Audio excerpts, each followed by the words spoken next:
அனைவர் மீதும் இறைவனுடைய சாந்தி அன்பும் உண்டாவதாக.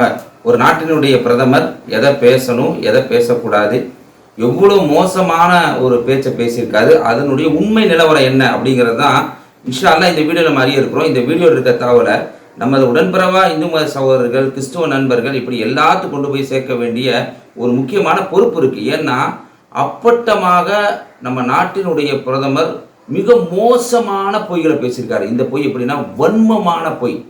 அவர் மாதம் பேசுகிற பொய்யை தனியாக எடுத்து பார்த்தோம்னா மாத செலவு கணக்கு பார்க்குறோம்ல, அது மாதிரி தகவல்களை சொல்லலாம். இந்த மாதத்தில் எனக்கு 20,000 செலவாச்சு அப்படின்னு நம்ம பேசுவோம்ல, அது மாதிரி இந்த மாதத்தில் நம்ம நாட்டினுடைய பிரதமர் பேசிய பொய்யை மட்டும் எடுத்தால் இந்த மாதத்தில் பேசிய பொய் இத்தனை, போன மாதத்தில் பேசிய பொய் எத்தனை அப்படின்னு சொல்லக்கூடிய அளவிற்கு அவருடைய நடவடிக்கை அமைஞ்சிருக்கு. பாருங்க, இந்த தேர்தல் பரப்புரையின் போது, பிரச்சாரத்தின் போது மட்டும் அவர் பேசியது ஏப்ரல் 12 உதய்பூர் காஷ்மீர்ல போய் என்ன பேசுறாருன்னா, இது இந்த சாப்பாடு இருக்குல்ல, அசைவம் ஆடு, இது சில பேர் சாப்பிட்றாங்க, இது சவான் என்கிற புனிதமாகும், இதில் போய் ஆட்டு இறைச்சியை சாப்பிடலாமா, எங்கள் மனசு புண்பட்டு போயிடுச்சுங்க அப்படின்னு பேசுகிறாரு.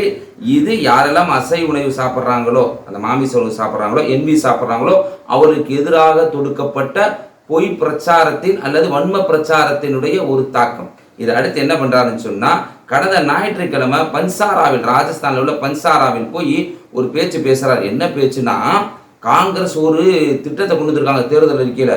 அவங்க என்ன சொல்ல போகிறாங்கன்னா, என்ன செய்ய போகிறாங்கன்னா, எல்லார்ட்டையும் இருக்க பணத்தை, நகையை எல்லாத்தையும் வாங்குறாங்களாம். வாங்கி காங்கிரஸ் ஆளுங்க என்ன பண்ணுவாங்கன்னா, பங்கிட்டு உங்கள் நகையெல்லாம் முஸ்லீம்களுக்கு முதன்மை உரிமை கொடுத்துருவாங்க. இதை பார்த்து யாராவது சிரிப்பாங்க, யாராவது சொல்லுவாங்களா? எல்லாற்றுக்கு நகையும் பிடுங்கி அந்த நகையெல்லாம் பங்கு வச்சு முஸ்லீம்களுக்கு முதல்ல கொடுத்துருவாங்க. இது நான் பொய்யெல்லாம் சொல்லுங்க, 2006 மன்மோகன் சிங் இதை சொன்னார் அப்படிங்கிற ஒரு பொய்யை பேசியிருக்காரு. இதுதான் நம்ம கவனிக்க வேண்டிய இடம்.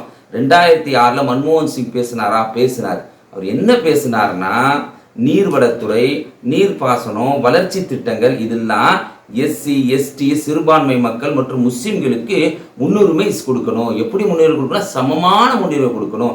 ஏன் அப்படி முன்னுரிமை கொடுக்கணும்னா, 12 ஆண்டு காலம் முழு படிப்பு படித்த மக்களில் இஸ்லாமியர்களுடைய அந்த விகிதம் தான் ரொம்ப கம்மியாக இருக்குது. அதாவது கல்வி அறிவு படித்தவங்க ரொம்ப கம்மியாக இருக்கிறாங்க. அதனால் இவங்களுக்கு சம உரிமை கொடுக்கணுங்க அப்படின்னு அவர் பேசினதை அதை திருச்சி இன்னைக்கு பொய்யா பேசுகிறாரு. அதே பன்சாராவில் இன்னொரு பச்சை பொய்யை பேசியிருக்காரு. பச்சை பொய் எப்படின்னா, அதாவது குழந்தைகளை அதிகமாக முசல்மான்கள் பெற்றுக்கிறாங்க அப்படின்னு சொல்லி சொல்கிறாரு. அதை பெற்றுக்கலாம், நாங்கள் ஒன்றும் கல்யாணத்தை பண்ணிவிட்டு நடுவீதியில் விட்டுட்டு வர மாட்டோம், எங்களுக்கு திராணி இருக்குது, தெம்பு இருக்குது, இறைவனுடைய அருள் இருக்குது, நாங்கள் பெற்றுக்கிறோம், நாங்கள் எங்கள் மனைவியை நடுவீதியில் விட்டுட்டு வர்ற அளவுக்கு இறைவன் எங்களை வைக்கலை. இவர் எப்படி நடந்துக்கிட்டாருன்னு உலகமே தெரியும். அது இவர் சொல்லிக்க தகவல் உண்மையான்னு பார்ப்போம். அதாவது தேசிய அந்த குடும்ப நல காப்பகத்திலிருந்து ஒரு தகவல் தர்றாங்க. அதாவது என்னன்னா, 2015 2016 கருவுற்றவங்களுடைய தகவல், அப்போ வரைக்கும் தான் தகவல் இருக்குது. அந்த தகவலின்படி குறைஞ்சிருக்கா கருவுற்றவர்களுடைய தகவல், கூடி இருக்கிறா அப்படின்னு சொல்லி ஒரு தகவல் தர்றாங்க. இந்து மக்கள் எவ்வளோ பெண்கள் கருவுற்றிருக்கிறாங்க அப்படிங்கிற தகவல் தரும்போது 2015 2016 2.13% அங்கே இந்து பெண்கள் கருவுற்றிருக்கிறாங்க.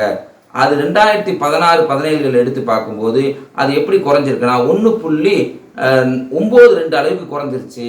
அதே மாதிரி இஸ்லாமியர்களும் இந்த 2015 2016 காலகட்டங்களில் அவங்களுடைய கருவுற்ற வீதம் கூட எப்படி இருக்குன்னா 2.92 2.36 குறைஞ்சிருக்கு. இது கூடலை, அதிகமாக குழந்தை பெற்றுக்கணும்னு சொன்னார்ல, அது இல்லவே இல்லைன்னு சொல்லி ஒன்றிய அரசு பராமரிக்கக்கூடிய அந்த தேசிய அந்த குடும்ப நல காப்பகத்திலிருந்து தகவலை தர்றாங்க. இது எவ்வளோ பெரிய பச்சை பொய்ன்னு பாருங்க. இப்படி நாட்டினுடைய வளர்ச்சிகளை பற்றி மட்டுமே பேசாம, மக்களுடைய நலன்களை பற்றி பேசாம, தன்னுடைய செயல் திட்டங்களை பற்றி பேசாம வெறுப்பு பிரச்சாரத்தை தொடர அவங்க செய்யறாங்க. இப்ப யோகி பேசுறாரு, காங்கிரஸ் ஆட்சி வந்தா சரிய சந்தம் என்றும். அமித்ஷா வெஸ்ட் பெங்கால் போறாரு, அங்க போய் சொல்றாரு, மம்தா பானர்ஜியுடைய ஆட்களை எல்லாம் நாங்கள் தலைகீழ கட்டி அவருடைய தோலை உரிக்க போறோம். ஒரு நாட்டினுடைய உள்துறை அமைச்சர், ஒரு நாட்டினுடைய முதல்வர், இந்திய நாட்டினுடைய பிரதமர் இதெல்லாம் பேசுற வார்த்தையா? கொஞ்சம் சிந்திச்சு பாருங்க.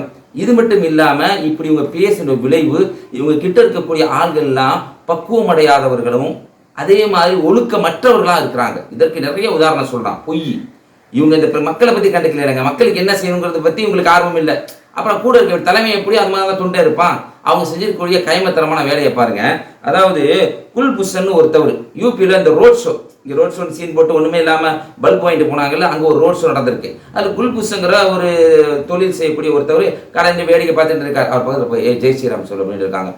அவர் சொல்லாமல் இருக்க சொல்லணுன்னா அவர் கையெழுத்துக்கு ஜெய் ஸ்ரீராம் சொல்லியிருக்காரு. சொன்னோம்னா அவர் பாக்கெட்லேருந்து 36,000 ரூபாய் பணத்தை அடிச்சுட்டு போயிட்டாங்க.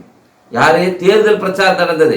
தலைவன் எப்படி இருக்கிறான், மக்களுக்கு நல்லதை சொல்லல, மக்கள் நல்ல போதிக்கல, என்ன ஆயிடுச்சு பாருங்க. இது மட்டும் இல்லை, இதோடு சேர்த்து பார்த்தீங்கன்னா கேரளாவில் என்ன நடக்குதுன்னு சொன்னால், கிருஷ்ணகுமார்னு ஒரு வேட்பாளர், அந்த வேட்பாளருடைய உதவியாளர் சனல் அவர் என்ன பண்ணுறாருன்னு சொன்னால், சாவி எடுத்து கொடுக்குறப்ப அவர் இந்த கிருஷ்ணகுமாரோட கல் அடிபட்டுருச்சு. இந்த கிருஷ்ணகுமார் என்ன பண்ணுறான்னா, என்னை கம்யூனிஸ்ட் ஆளுகள் தான் குத்திட்டாங்க கூர்மையான ஆயுதத்தை வச்சு பார்த்தீங்களா அப்படின்னு பேண்டேடு போட்டுக்கிட்டு ஓட்டு கேட்குறான். அதுக்கு நம்ம இங்கே இருக்க ஆட்டுக்குட்டி அண்ணாமலை, அந்த அண்ணாமலையும் சேர்ந்துக்கிட்டு அந்த பொய்யுக்கு உறுதுணையாக போயிருக்கான்.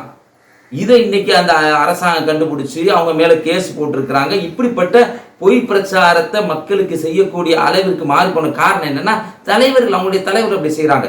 இது மட்டும் இல்லைங்க, சென்னையில் நடந்த சம்பவத்தை பாருங்க. மதுரவேல்ங்கிற பக்கத்தில் அதாவது கோயிலை இடித்து விட்டாங்கன்னு தவறான தகவலை சொல்லியிருக்கிறாங்க பாஜக. அது குறித்து தமிழக அரசு இன்னைக்கு அவங்க மேலே கேஸ் போட்டிருக்கிறாங்க. இதெல்லாம் காரணம் என்னன்னா, தலைவன் எப்படியோ அவனை ஒட்டி தாங்க தொண்டன். இஸ்லாம் இதில் எப்படி தெரியுமா தனிச்சு நிற்கிறது? நபிகள் நாயகம் ஸல்லல்லாஹு அலைஹி வஸல்லம் அவங்க ஆட்சி செய்கிறாங்க மதீனால. இஸ்லாம் பெரும்பான்மை, யூதர் சிறுபான்மை. இன்னைக்கு பாலஸ்தீன மக்கள் அநியாயமாக கொண்டு குடிச்சுக்கிட்டு இருக்காங்க இல்ல, அந்த யூதர்கள் சிறுபான்மை. அப்படி இருக்கக்கூடிய யூதர் ஒருத்தர் என்ன சொல்றாங்கன்னா, மூசா நபி, நாங்கள் மூசா நபியை மதிப்போம், அவங்க மோசேஸ் என்று சொல்லுவாங்க. அப்போ மூசா நபியை இறைவன் மிக உயர்ந்த இடத்துல வச்சுக்கிட்டான், நபிகள் நாயகத்தை கம்மி பண்ணிட்டான் அப்படின்னு ஒரு முஸ்லீம்கிட்ட போய் சொல்றாரு. முஸ்லீம் ஓங்கி அடிச்சிடறாரு. இந்த பஞ்சாயத்தை அந்த யூதரே தான் நபிகள் நாயகம் ஸல்லல்லாஹு அலைஹி வஸல்லம் கிட்ட கொண்டு போய் சேர்க்கிறாரு. பாருங்க இப்படி இந்த முஸ்லீம் அடிச்சிட்டாரு. அப்போ நபிகள் நாயகம் சொல்றாங்க, ஒரு தலைவர் எப்படின்னு சொல்றாங்க, அவர் பயப்பா அப்படிலாம் பேசாதப்பா, அப்படிலாம் சொல்லாதீங்கப்பா, அவரோட என்னை உயர்த்தி சொல்லாதீங்கப்பா, நாளை மறுமை நாளில் அவர் இறைவனுடைய அரியணையை பிடிச்சிக்கிட்டு இருப்பார், எல்லாரும் மயங்கி விழுந்திருக்கும் போது அவர் அந்த மயக்கத்தில் விடுபட்டாரா என்ன எனக்கு தெரியலை, நீங்கள் இப்படிலாம் சொல்லாதீங்கப்பா என்று அந்த சிறுபான்மையுடைய மக்களாக இருக்கக்கூடிய யூதர்களுக்கும் நியாயம் வழங்கிய ஒரு தலைவராக நபிகள் நாயகம் இருக்கிறாங்க. இன்னைக்கு அவர்களை பின்பற்றியவர்கள் தான் இன்னைக்கு அந்த விஷயங்கள்ல ஒழுக்கச்சீலராகவும் உத்தமர்களாகவும் இருக்கிறது. காரணம் என்னன்னா, முஸ்லீம்கள் இப்படியெல்லாம் நல்லவர்களாக இருப்பார். இன்னைக்கு பார்த்துருப்பீங்க நீங்க, பொதுவாக மது அருந்ததில் ஒவ்வொரு விழாக்காரங்களும் ஒவ்வொரு பண்டிகைகள்லையும் மது அருந்தக்கூடிய அந்த டாஸ்மாக் கூடிய சேல் ரொம்ப கூடி இருக்கும். ஆனால் இஸ்லாமிய பண்டிகை ரொம்ப குறைஞ்சு போயிருக்குது. காரணம் என்னன்னா, இஸ்லாமியர்கள் சிறப்பானவர்கள் இல்லை, இஸ்லாத்தில் சொல்லப்பட்டிருக்கக்கூடிய தலைவர்கள் இல்லை இஸ்லாம் காட்டக்கூடிய வழிமுறைகள் சிறப்பாக இருக்கு.